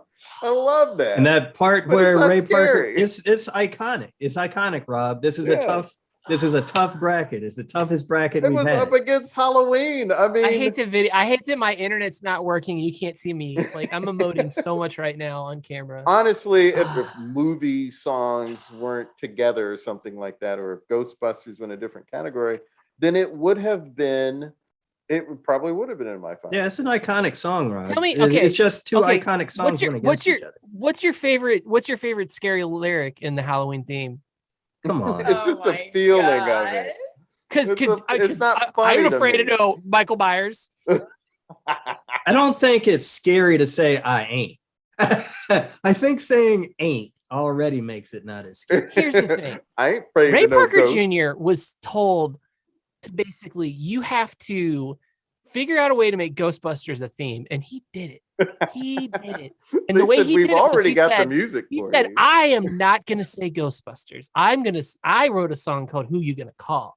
And then people say Ghostbusters. It's a great fun song, Rob. And the video is equally iconic, Man, particularly I when feel- Ray Parker Jr. is dancing with the Ghostbusters, doing that little leg step. Yeah, that's what I'm saying. Yeah, great. That's great. Classic. It's just Halloween. I mean, the name of the movie and the name of the song is The Holiday. And it's so perfect. It's perfect in the way the Every Breath You Take music video is perfect. Like so subtle but so effective. That was probably the hardest match was Halloween versus Ghostbusters. That was hard. Well, see, but because Halloween is amazing, and John Carpenter, he actually now he doesn't want to direct movies anymore, but he tours with a band, and they just play his music, and a lot of it's his theme song. And he's even he remastered and rejiggered the theme song for the new Halloween movies out now. So they're not just rehashing it. So he's passionate about it. Yeah. Justina, what's your final four? Adam Stanley, Fell on You, Thriller. Okay. This Is Halloween, famously. Whoa! This is Halloween? Yeah. Oh, wow. This is Halloween, Wow, not right. Halloween. This is the age difference. Yeah. Boys and girls of every age, wouldn't you like to see something strange? It's our town of Halloween. This is Halloween. This is Halloween. In this town we call home. Everyone hail to the pumpkin soul. Hooray, this is Halloween. Red and black. Everybody green. Aren't you scared? Well, that's just fine. Everybody scream. Everybody scream. Tender rumblings everywhere. Life's no fun without a good scare. Please make way for a very special guy. Old Man Jack is king of the pumpkin patch. Everyone hail to the pumpkin song.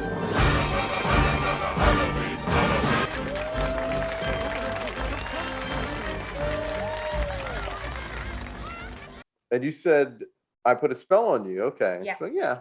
Interesting. Yeah, I think Rob said age Good song, good difference. song. I think that is a thing because I was in my senior year in high school when Nightmare Before Christmas came out, and just wasn't at a place where I was seeing as many movies because I was at a boarding school at that time. So it escaped. It just went by me. So I didn't see the movie. Same for me. I don't have the hatred of Tim Burton that Rob has. I just for some reason never wanted to see it. Yeah. I want to see it. I told Justina before we were recording that I had never seen it, and her response was, "What?" I know, I couldn't believe it. Yeah. It's so good to me. But listening to the song, it's an example again, just like I said when Rob blew his top over us picking Halloween over Ghostbusters. This is a tough bracket, and I think it's This Is Halloween is a legit song, at least for the bracket. It's just I'm of an age where Psycho means a lot more to me. Yes. I mean, Psycho means a lot. I mean, I remember like going to Universal Studios and like seeing the Bates, actually it's the Bates house. It's not the motel. Yeah.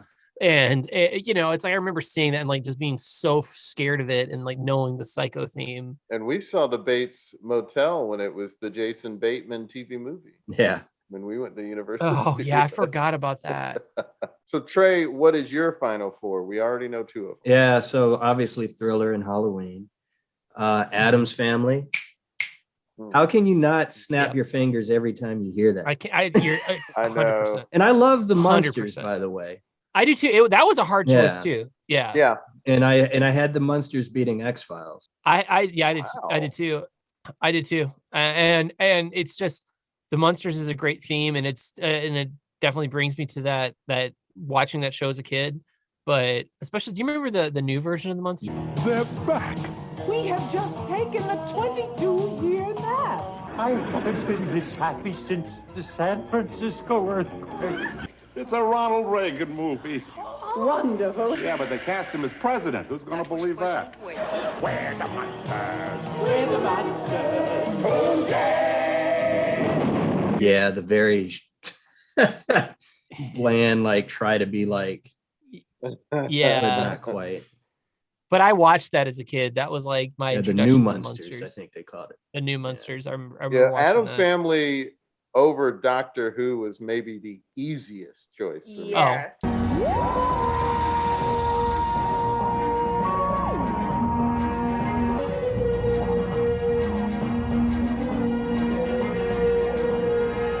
And that, Yeah, all I of don't. That was an this. easy one.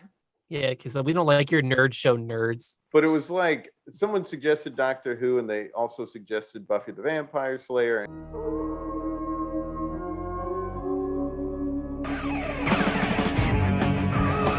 And Angel, and I was listening to those, and I went, "Well, Angel's theme song sucks."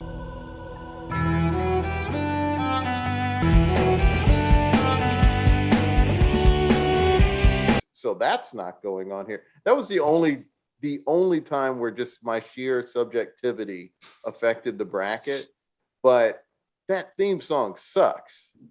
It's the most basic bullshit the Angels theme song had no business being even suggested. It was such a ridiculous ass. Well, theme it's song. and it's basically derivative of the Buffy How theme song derivative, anyway. right? It was terrible. It's just basically like, hey, let's just do the same thing we did with Buffy. Was it Okay. was it Well, let's trying see. to do like the Law and Order spinoffs where it's a remix of the original, or was it even worse than that? Kind of. I think it was worse than that, honestly. It's worse, but it was very late 90s type of theme It song. was lazy. I hated it. And I was like, well, this is not going on here. And then I did some like Google search and it was like good, no one listens to this song, so it doesn't have to go on here. I mean, the Doctor Who. When you think about Doctor Who in the sense of not the show but the song, it's a little creepy, like like that kind of sound. Yeah. It's almost like a theremin type of sound, which I always think is kind of the creepiest sounding instrument. But a lot of people listen to it. That's why it's a 6th seed. Yeah, I think because I'm an American of a certain age, I just didn't grow up with Doctor Who to have a connection to it. The guy who mentioned it's like 5 years older than you, but yeah, but it wasn't a thing. Like I'd never heard anyone talking about Doctor Who until I didn't either. Adulthood. For like last 10 years. Particularly when they read. What was your what was your novelty song Final Four? Yeah, so that would be Agatha All Along, which may be recency bias, but I did have it beating Werewolf Bar Mitzvah. In a different year, it could have been Nightmare on My Street. I don't know, but this year is Agatha All Along against Thriller and Addams Family against Halloween. God, I can't wait till you guys get all the hate mail about like hating on Monster Mash and Ghostbusters. Well, Monster Mash is great. Somebody watching me versus Thriller, because I almost did that. Yes. Oh, that was like Michael Jackson versus Michael Jackson, sort of. It is Michael Jackson versus Michael Jackson, but you're talking about like you're talking about a song where he sings one line. Where Barry Gordy's song is like, "I'm just a man who." Oh, let me tell you, part of the thing with me that made it that was a tough matchup. That was maybe the toughest matchup. That was the last one I filled.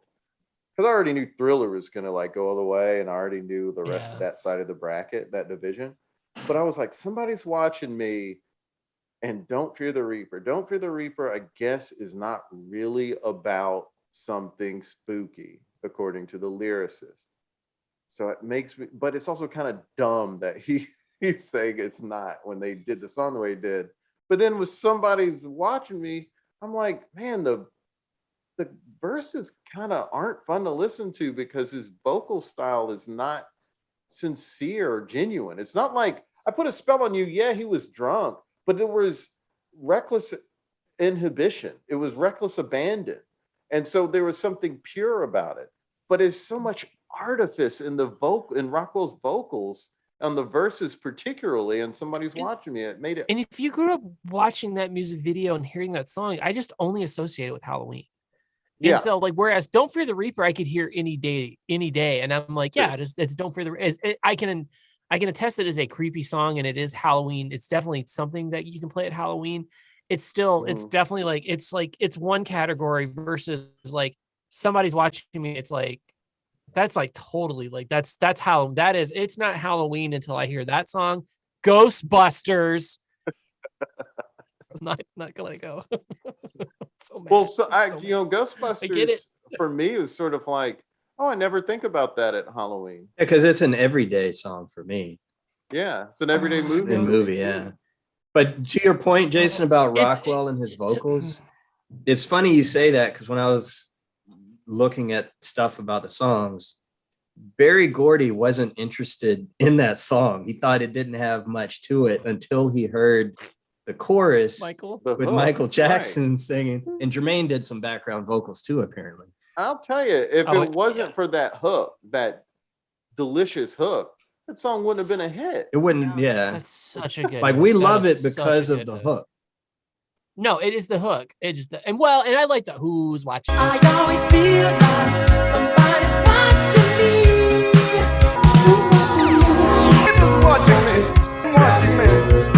Yeah, that's good. I like that part too. I like that stuff too. The chorus is where it's at, particularly because of Michael's hook. And I think that's part of how Don't Fear the Reaper can beat it for me, because the whole song is good. Right. And it's in the movie Halloween. Fair. So I think of it in a Halloween way. That's why it beat it for me, but I took a long time to make that decision. I can agree with that. Yeah. Now, did you know, going back to the Munsters, did you know that only lasted 2 seasons? What? I did not know that until today when I was looking it up. Was it like 48 episodes though, or I didn't look to see how many episodes. Because there was a time period where they might do like 40 episodes a season or something. Yeah. So it could have been something like that.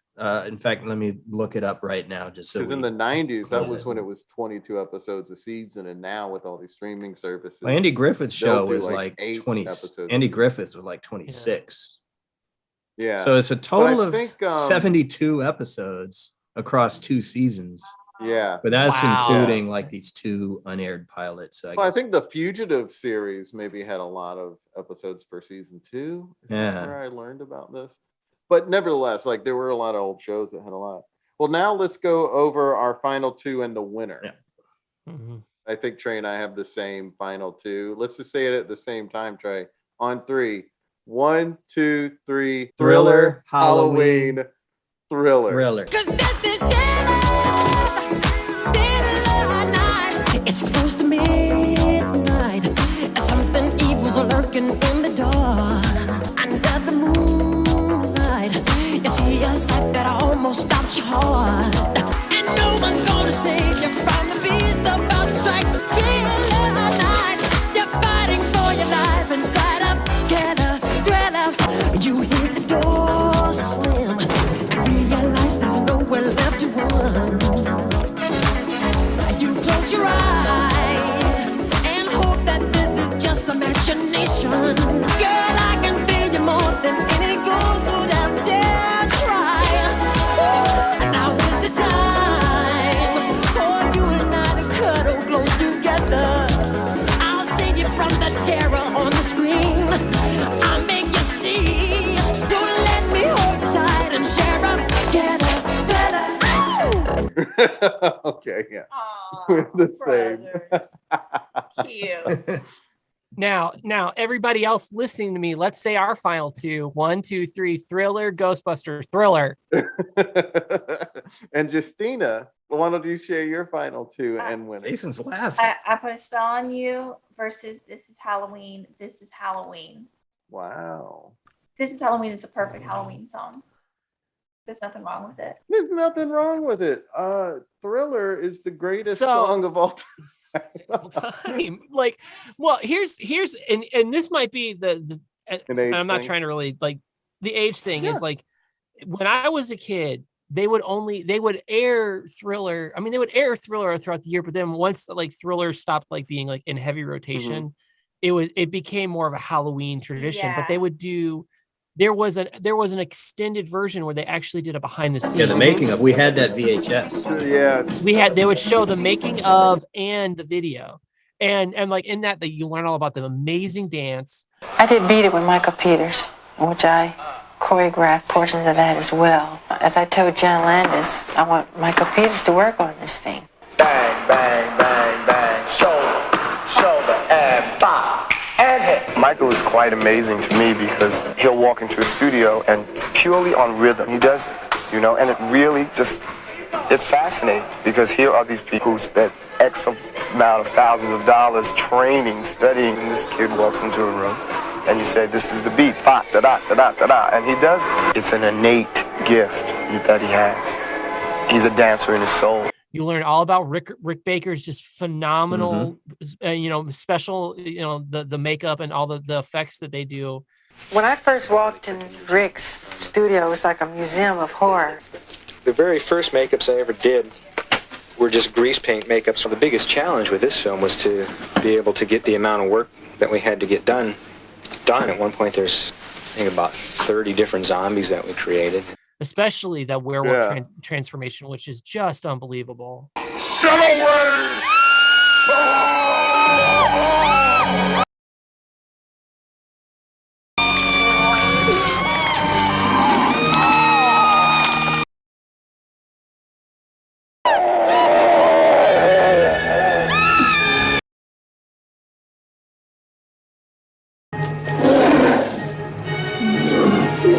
Here are the 3 touchstones for Thriller for me. I remember when it came out, I was in preschool, and I remember them playing the album at school.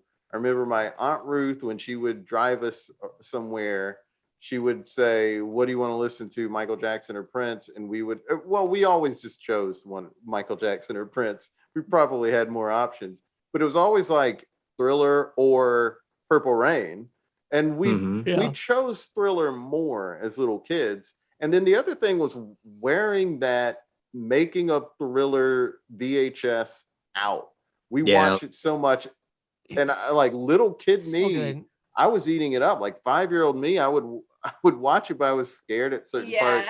And I'd make my mom watch the scary parts, and then I would hide behind the couch until it was over. But not because I was like, watch it and tell me when the scary part's over. I was like, watch it because it has to be watched. Like for whatever reason, my 5-year-old brain Jason, was like, it has Jason, to still I be gotta tell you developed. something. Jason, I'm not like the other ones. What do you mean, Rob? I mean, I'm different. I'm different. Get away! You know, another thing I did not know until literally a couple of hours ago when I was looking at the Wikipedia page for this is that Michael does not turn into a werewolf. He turns into a werecat. What? Yeah, it's actually like a panther. Like looks more like a panther type of thing, right? Yeah. Oh, because he had the long He's more of a cat. whiskers. He did. The reason he got Rick Baker was because of American Werewolf. Yeah, because he did that with John Landis, obviously. And John Landis said, well, I just did werewolves, so I want to do something different. So he did werecat. Oh my gosh. Yeah. They just made up something. No, it's a real thing. There's a Wikipedia entry for a werecat. It's real. Yeah. No, he's just saying John Landis made something up. Not yeah. Oh. But to me, it's like it's the greatest music video of all time. Do you all remember when VH1 used to do their count, or MTV, whichever, did their countdown, the top 25 videos of all time? Yeah, and they put Smells Like Teen Spirit as number one instead of Thriller.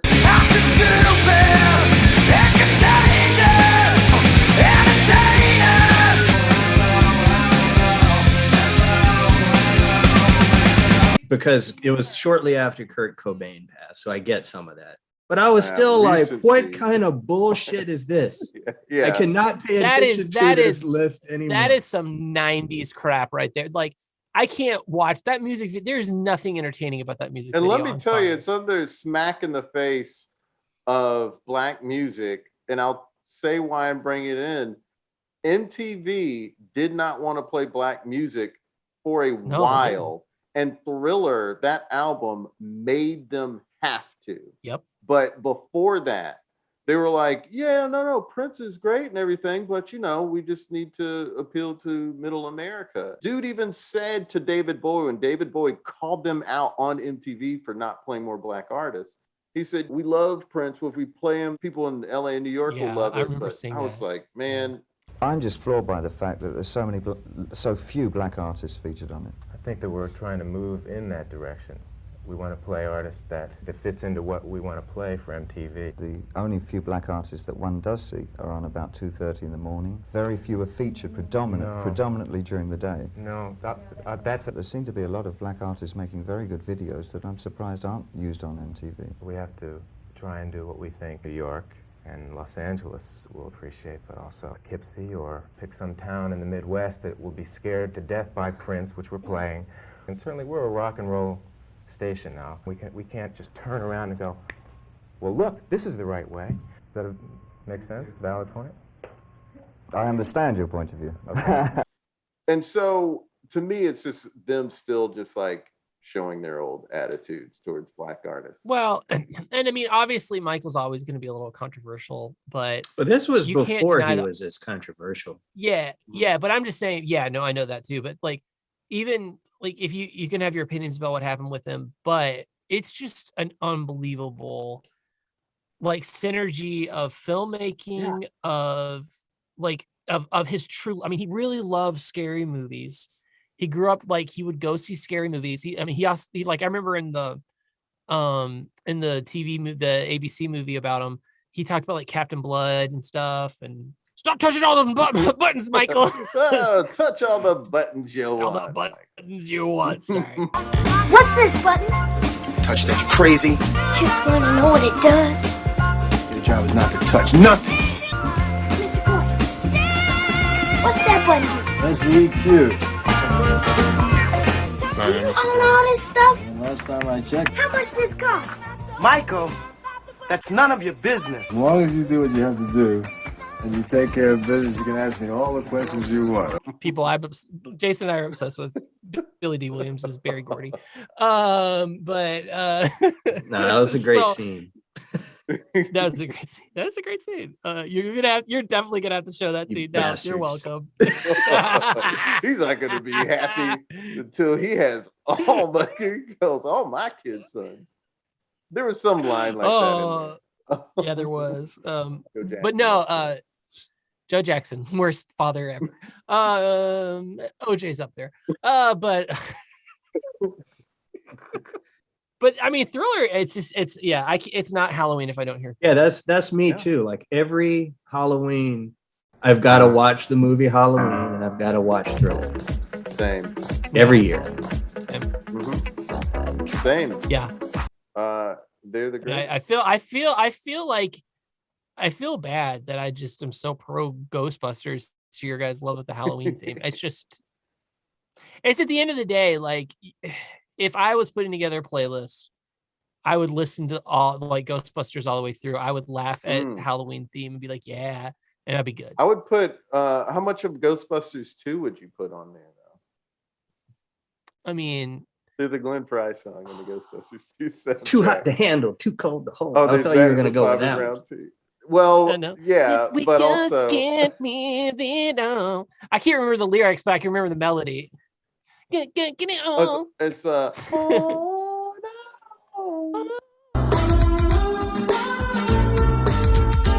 Too hot to handle, too cold to hold. They call the Ghostbusters and they're in control. Well, I guess we're gonna have to take control. Oh, that's you know it. Yeah. World stuff. We got. That's a New Jack Swing. Bobby Brown is in Ghostbusters too. Did you know that? He is.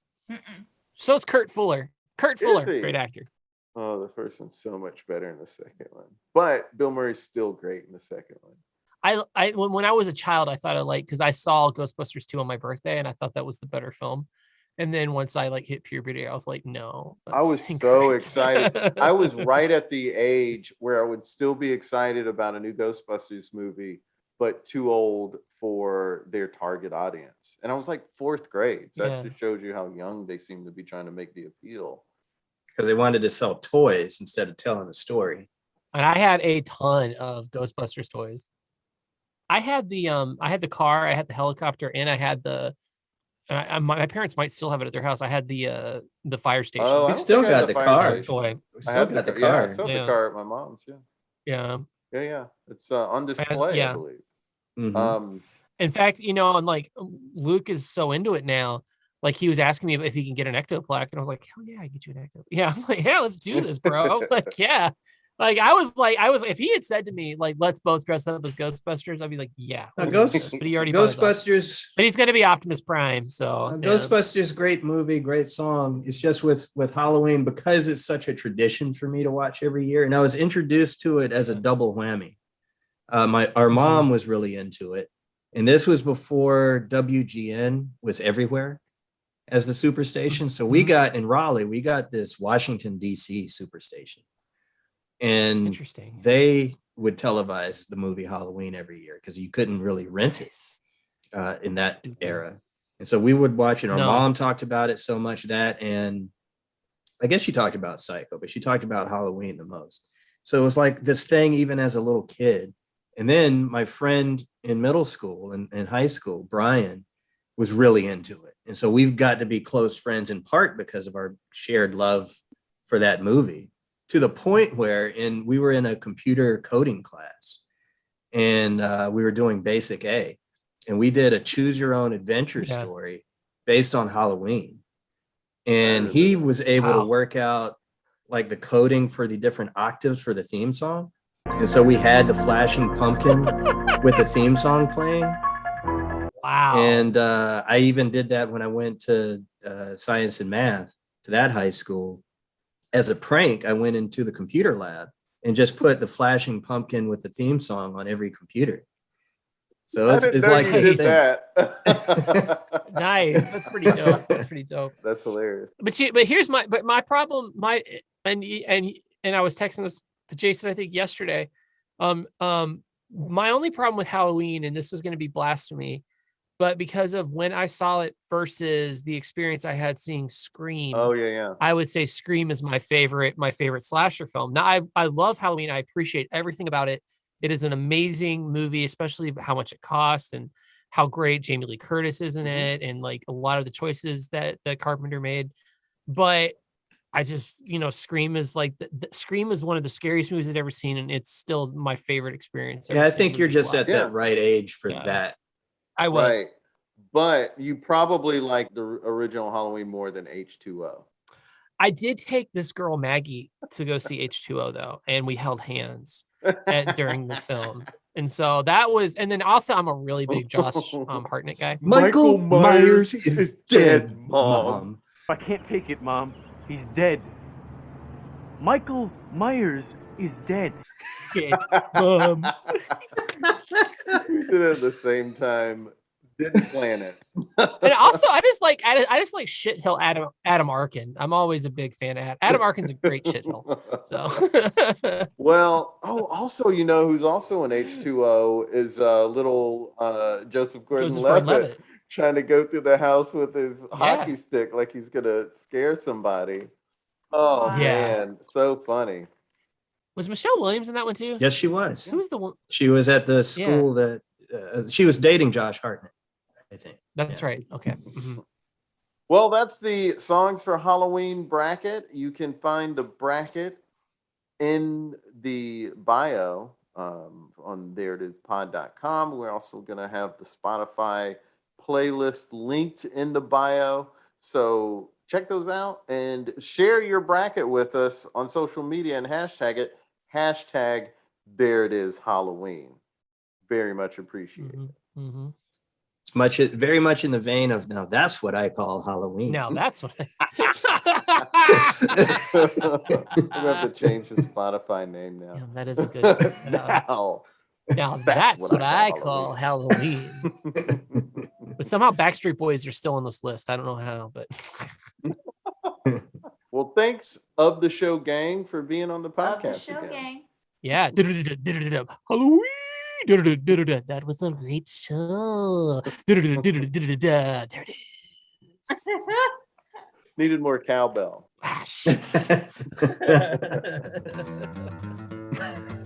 We are a bunch of jackasses. I hope you enjoyed listening to that, and I hope you enjoyed putting the bracket together.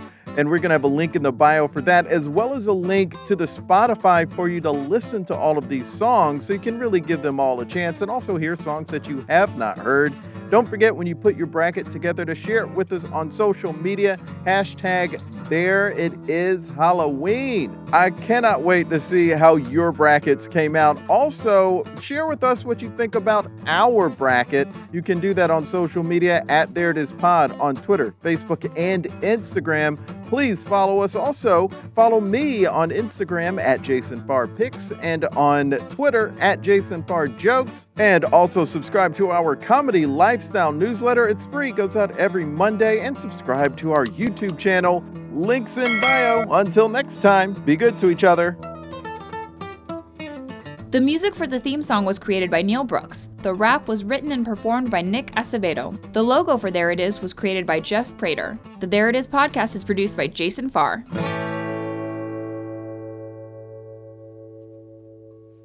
He's gone. He's gone from here. The evil is gone.